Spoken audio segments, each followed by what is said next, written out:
Hi everyone, welcome to my channel. If you're new here, thanks for coming along, and if you're already subscribed, welcome back. It's Tony Fox from Mrs. Fox's Plans. Hope you're all doing well. I'm sorry I haven't been talking this week. I've had a very bad week. I think I might take my glasses off so they're showing. I had a very bad week this week with pain. Got to be honest, anything that you have going on in the background of your mind tends to come out in ways that you don't really want, which is pain. So just to explain a little bit more about that, had not a great mental health week due to some family things, which I can't really say what they were, but although in the front of my mind I thought I was okay and I was dealing with everything, and then I get up every morning and the first step you take is always the hardest, is because my CRPS is in my knees and my back, and you put your foot to the ground and the pain shoots up your leg, your first step, then your second, and then you've got to take your dogs downstairs to go to the bathroom, and you're cringing at every step you take. And when you wake up with those mornings, it's actually really hard to get going and keep going. So obviously I have to do something for someone else, which is my dogs. I have to let them out and then I have to feed them. Then I have to come back upstairs and shower and get ready and do whatever it is that I'm doing. If it's a work day, then go to work. If it's a home day, then whatever it is that I've decided to do at home. And today's Sunday, so it's great. So it's been a challenge. So then what happens then, I get upstairs, and then it's normally about 6:30ish that I wake up, and about 6:45 I want to be in the shower and ready to go, because I like to leave the house about 7:20 to 8. So I'll take my medication. I take a 12-hour Aplexia 150 12-hour release drug. So what that is a drug that every 20 minutes will do a spurt of background pain relief, they call it.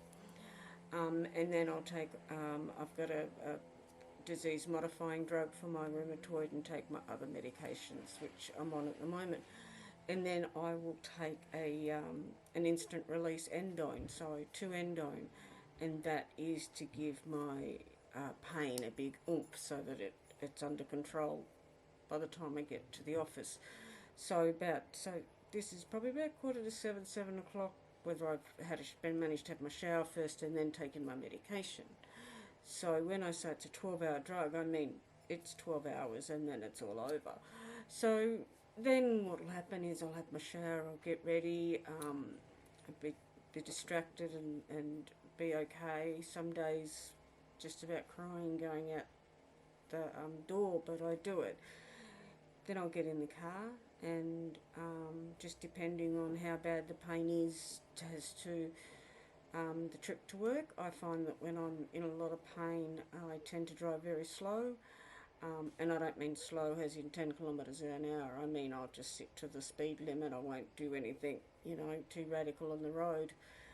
Then I'll get to the office, and the office is probably a 15-20 minute drive, and then I'll have to sit in the car until I know that I can actually get out and start walking. And it's hard to understand, if you don't suffer from chronic pain, what that means, because I may look great. I've just had a shower, done my makeup, got dressed. I'm looking okay, but I'm not okay. Sometimes I don't wear my pain on my face, but by the time you can actually see and tell that I'm in pain, it's probably quite hectic. So I'll sit in the car and listen to music, or my sister rings me in the morning, so I'll sit and have a chat. And if and when the endone, which takes approximately 20 to 40 minutes to kick in, when that kicks in, I can function. So then off I go. I'll go to the coffee shop, grab a coffee, my breakfast.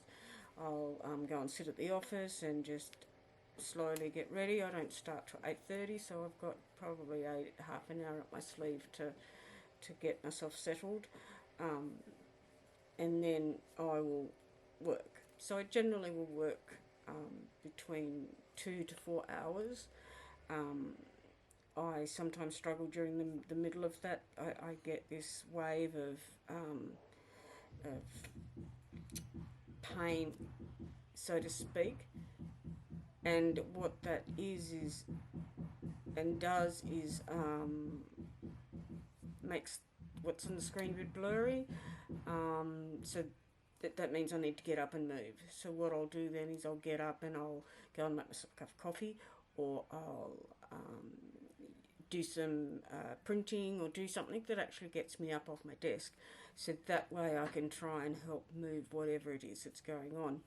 If I start having a flare up while I'm at work, which is rare because I've got a 4-hour drug on board, which is the Endone, and I know this sounds crazy, but sometimes chronic pain people live painkiller to painkiller, and I definitely do that.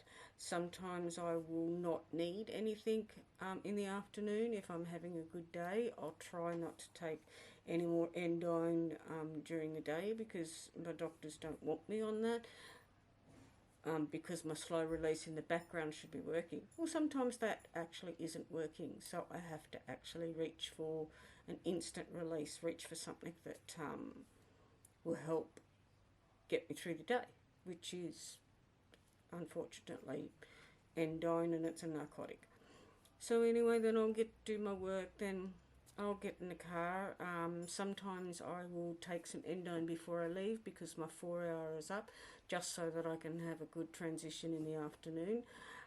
Sometimes I may actually not take it, and then I'll come home, and generally when I get home I do my craft, which is my planning and playing with my stickers, and sometimes I'll just watch TV and not do too much. But then there's, I don't know what my other half is doing downstairs, so please excuse the banging. I have no idea. Don't want to go down, because don't really think you should be touching tools. Anyway, that's a whole other story. So yes, so sometimes I'll come home and try and distract myself by keeping myself busy. I'll generally tidy up, as you do, normal things that everybody does when they get home from work. So I'll tidy the kitchen and do whatever needs to be done, washing, whatever little chores that you have to do at home. And then I'll obviously start triggering and going, I need to have a little bit of rest. Daniel gets home probably about 4:15. I like to sit down at 4:30 and watch Bold and the Beautiful. Really, it's to sit me down. Yes, sure, been watching that show since I was little, but I can take it or leave it, and it's actually a good sign, because that's 4:30, time to sit down, time to start unwinding and relaxing and getting ready for dinner, shower, bed. So if I'm having a really bad day, I'm probably by now going, I really need to get some Endone on board, if I haven't taken any before I've left work. So then that's the time I will reach for Endone. If I've already had some at 12:30 when I finish, then I can't take anything at least till 4:30, 5 o'clock. So I'll wait the time out as long as I can, probably go and try and have a shower in the meantime until it's time for me to take my medication. And then comes the 12-hour one. So you go, okay, what am I going to do? I have to wait 12 hours, or 6:30, 7 o'clock. Okay, so 7 o'clock I take it. Sometimes I try and take that 7 o'clock one a little bit later, because then I have some on board for when I get up in the morning, so the mornings aren't so bad. So the reason I'm talking about this is sometimes it's a case of managing your medication to help manage your pain through the day, because quite often you forget that what you're doing may actually cause you pain. I'm very guilty of that. I forget that sometimes I need to slow down during the day, because when you get that euphoric feeling of I dare not say no pain, but certainly reduced pain, you just want to do whatever it is you can because you can, and you also know at some point you're not going to be able to. So I'm sure that a lot of you would understand what I'm saying by that, is that you just go and buzz around like a little bee and do absolutely everything because you're feeling good. That is probably one of the worst things that we can do as pain sufferers, but we do it because the windows of opportunity are very small. Then I think what you need to really do is manage your day, and that's what's really good about planning and understanding. I tend to manage, and I track my medication. Of course, I need to do that for my doctors. Need to talk to them about that, and I track my pain too. Sometimes I'll do it as a graph, so that you can see where there is actually some peaks and troughs, so that you know, weather. At the moment we've got a lot of rain, so weather will actually be a factor in your pain. So you can actually have a look back, and I also track the weather too, by the way. You can go back into your pain journal and see that there's mitigating factors to why you may have actually had an increased pain level. And this information is good for your doctors to understand how to manage your medication change up. For instance, I'm going through a change soon. They will be taking me off my Plexia and my Endone, and we'll be replacing it with Norspan. And then we'll also be getting rid of my duloxetine and my gabapentin. So these are drugs that actually have made me put on weight. So that's another issue that you have to deal with, is, you know, I'm not used to being this weight, I'm not used to being this heavy, but unfortunately the medication is a side effect of putting on weight. So I have to just deal with it. I can't be mad at myself, and I certainly can't go, hey, I need to change this. Well, I do, but I can't. I don't eat a lot. I'm a very, or my friends will tell you, a very small eater. Sometimes I just have maybe 1-2 meals a day. That's not sometimes, that's quite often. It'd be very rare I'd have 3 meals in one day. And I guess a dietitian would say you really need to eat, but the problem is I just don't feel like eating because I have this horrible metallic taste in my mouth, and I just don't enjoy the taste of food sometimes. So I just don't take it, just don't eat. It seems to be the way to go. But yeah, so the change in the drugs is definitely something that I need to do. So in order for me to do that, I have to go into hospital every fortnight for overnight. I have a procedure in my back to help with that pain, and then I don't know whether or not we're going to try and do it in the first hospital visit, but I definitely would need to stay in there for a couple of nights to do a changeover. Sometimes it could take even a week in hospital to do a changeover in your medication, because it's horrific as your body winds down from something that it's so used to then be given something else. There's going to be nausea, there's going to be all that sort of stuff. So we need to do it controlled, where I've got access to people that can actually help through that. So that's what's coming up for me, and that's happening at the end of October through to December.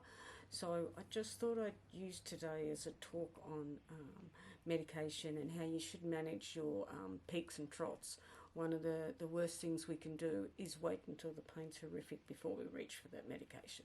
We really need to be reaching for it. If you know you're having a bad day, bad week, you need to be doing it every 4 to 6 hours on whatever the limit is on your instant relief. Obviously we have slow release in the background. Some drugs can be a couple of days, like a patch I think can last a couple of days, but you always have to have a breakthrough medication to help. And don't be too scared to take them, because we actually need them. You want a quality of life. It's a verse between a quality of life and a stigma against taking medication. Yes, they're narcotics, and yes, I don't want them. I really don't want them. If you said to me, why are you taking them? My answer is simple. It's to live. If I don't take them, I don't get to go out and be a normal human being. And that's one of the hardest things to grapple with. And it's probably one of the biggest things that we tend to hide, because we don't want people to know what we need to do to get out. We just want people to know we get out. And so that's what today's talk was about. Is I hope that you get something from this, and please reach out. You can put a message on my YouTube channel. I will put a link in through my Instagram. Message me if you want. If there's something that you want to talk about, if there is something that you want me to touch on, then please. I'm happy to use that as a subject. I hope to be able to do at least one video a week where I'm talking to you about whatever it is that's happened throughout my week and my experience. But if there's something that you want to know about, I'm happy to do a bit of research, find out a bit more about it, because there's quite a lot of things that I do want to talk to you about, different things coming up. So some good things and some not so good things. So that's it from me for now, and thank you very much. If you liked what you heard, if you could give me a thumbs up, and if you want to see more of this content, then please subscribe and press the bell so you know when I've uploaded another video. But that's all from me now. Bye. Ciao.